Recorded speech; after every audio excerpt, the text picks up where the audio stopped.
ये वही लोग हैं जो लोग बड़ी बेशर्मी के साथ एक डॉक्टर के साथ, एक महिला डॉक्टर के साथ हुई हैवानियत पर बेशर्मी के साथ उन जल्लादों का समर्थन करते हुए दिखाई दे रहे हैं। ये वही लोग हैं जाए के पिछड़ी जाति की बेटी के साथ हुए हैवानियत पर उन दुष्कर्मियों के साथ खड़े हैं, कहते हैं निर्दोष है।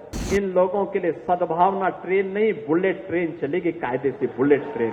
हम चाहते हैं अयोध्या आज बदल रही है, दुनिया अयोध्या की तरफ आकर्षित हो रही है। आप नौजवानों ने देखा होगा हमारा अयोध्या धाम जो पिछली सरकारों के कृत्यों के कारण अभिक्षिप्त सा हो गया था, आज अयोध्या देश और दुनिया को अपनी ओर आकर्षित कर रहा है।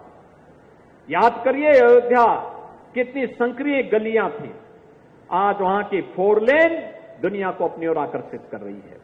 वहां के मार्ग उन्हें अपनी ओर आकर्षित कर रहे हैं, वहां का एयरपोर्ट अपनी ओर आकर्षित कर रहा है। और जब आपने भी देखा होगा कि जिन लोगों को आज अयोध्या का ये विकास अच्छा नहीं लगता तो उन्होंने सोशल मीडिया हैंडल का दुरुपयोग करके दुष्प्रचार करना प्रारंभ कर दिया। एक दिन आया कि 13,000 लैंड, अयोध्या की 13,000 एकड़ लैंड 3 लोगों को आवंटित कर दी गई। मुझे बताओ क्या अयोध्या प्रॉपर में 13,000 एकड़ लैंड है क्या? पहले तो उनकी बुद्धि और विवेक पर ही मुझे संदेह होता है जो लोग इस प्रकार की न्यूज देते हैं। दूसरा, अयोध्या में कोई भी लैंड आवंटित नहीं की गई तो इस प्रकार की फेक न्यूज क्यों देते हैं? एक दिन फिर दूसरी न्यूज आती है कि अयोध्या में धर्मपथ और रामपथ पर 3800 स्ट्रीट लाइट चोरी हो गई। यानी अयोध्या की जनता को और अयोध्या वासियों को कटघरा में खड़ा करने का ये प्रयास ये विपक्षी दलों के लोग करते हैं। सच्चाई क्या थी? वेंडर को मार्च तक स्ट्रीट लाइट लगानी थी, चुनाव के कारण नहीं लगाया। बाद में उसने विपक्षी दलों के साथ मिलकर के ये साजिश की कि ये पैसा निकाल सके, नहीं हो पाया तो उसने छोटी सी ई कंप्लेंट कर दी। लेकिन अब वेंडर ही शिकंजे में आ गया है, अब उनके आकाओं को भी हम शिकंजे में लेंगे। कौन थे इसके पीछे जो अयोध्या को बदनाम कर रहे थे?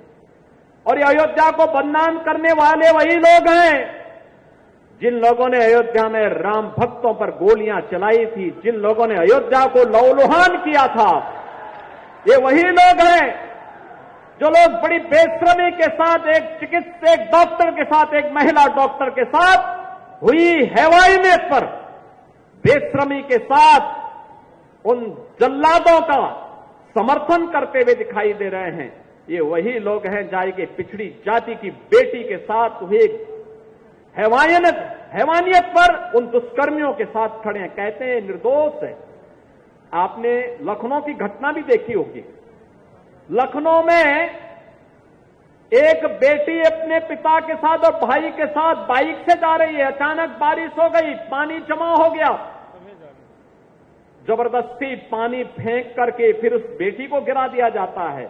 और तब मैंने कहा था, तब भी मैंने वहां कार्रवाई की थी और मैंने कहा था कि इन लोगों के लिए सद्भावना ट्रेन नहीं, बुलेट ट्रेन चलेगी, कायदे से बुलेट ट्रेन।